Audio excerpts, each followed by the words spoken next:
where men and boys start to play a role when we look at the scourge of teenage pregnancy in South Africa. For that, we're joined via Zoom now by Mr. Bongani Luvalo, who's the founder of the Cool Dads Foundation. Mr. Luvalo, a good morning to you.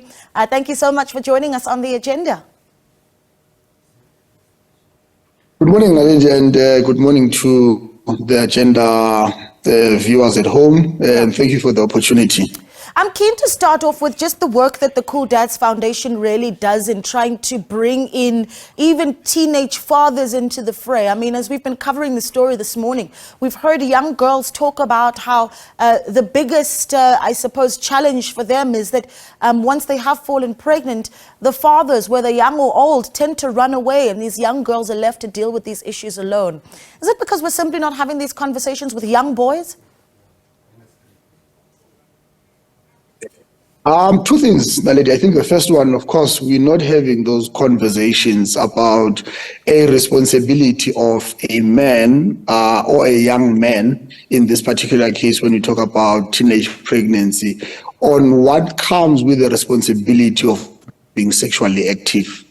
Not only are we talking about pregnancy, we're talking about HIV and AIDS, STI and STD. But these are conversations that we do not find in the dining tables or in the TV lounges in our homes, because we still think it's a taboo thing, that parents should be engaging in this conversation. And that's why we then find ourselves with the predicament we are with today, where you've got high levels of teenage pregnancy. And unfortunately, as much as we speak to these boys about them building a safer future for themselves by not taking up responsibilities when they are young, and those responsibilities would be being a father or fathering a child, because you'll then have to be quitting school and having to work for that child and ensure that they are well fed. But some of these boys do not have the knowledge of sexual education, whether it be from school or from, their own homes. But also you've got stereotypes that exist in our communities, and especially if you were to look in the Eastern Cape, boys are still taken through the passage of men who transition between being a boy, being a young man, and being a man. And one of the things that are spoken about when these boys exit, Iboma, is that they need to find a girl that they would test their machines in. And if they're going to be testing their machines, unfortunately, they're not going to be using protection. And now, so you've got to also say, as a society, what principles and values are we instilling in our homes and in our communities? That's quite terrifying that you say, even in our traditional practices, you've got this practice that young teenage boys are told to exercise their tools, but they're doing this on young teenage female bodies, right? So there's very little, it sounds like, consideration about what happens once those bodies create a life. What's the sort of conversation then that we need to be having? And I'm not just talking about young boys here, because there you've touched on the critical touch points, what we need to do culturally. But even with older men, I mean, you go into our townships, our rural areas, the culture of sugar daddyism is huge. And for the most part, when we've got even the high numbers of HIV infection, these are young girls that are being impregnated by older men. How do we talk to them about what they do after fathering a child with a teenager, or at least considering the impact that this could have on the girl's life? Look, Naledi, unfortunately, our moral fiber has quite decreased as a black community, to be more particular, where we no longer, treat any child like your child. We used to have an idiom that says it takes a village to raise a child. And we're having a conversation with one CEO of a hospital yesterday because we want to go and intervene on this question of teenage pregnancy. And I asked her a question. If you are having a 16-year-old giving birth in your hospital, is it not your statutory man, the one who impregnated her, is arrested?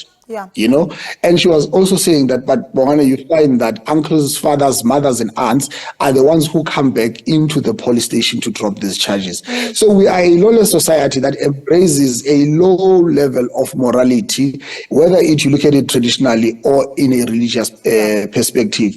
But as a society, we need to sit back and say, what is it that we want as a moral compass in our society? What are the principles and values that we want to instill? And the conversation, unfortunately, is quite long. Naledi, because of it's deeply entrenched. I remember facilitating a conversation in Libode, in Umtata, Yeah. and mothers were saying that their husbands, when they are in their menstrual period, they want to rather sleep with their daughters That's because of concerning. mothers are not available Yeah. for sexual activity. So that tells you of how low we have become in this society, Yeah. and we are Let not me ask holding you each this. other Yeah. accountable.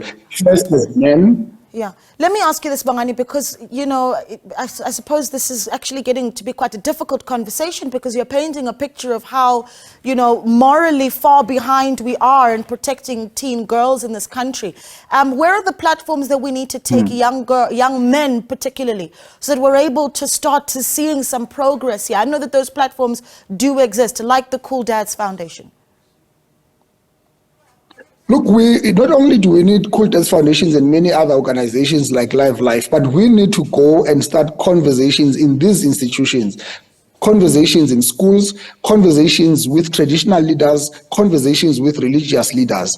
I can tell you, when I was in high school, Love Life used to have something called Groundbreakers, Yes. which appears that came to schools to initiate conversations amongst ourselves on sex, sexuality, and the consequences thereof, you know, and we do not have those kind of conversations. Traditional leaders used to call men into a horror or a council and say, we are having a high level of teenage pregnancy and these kids are not impregnating themselves.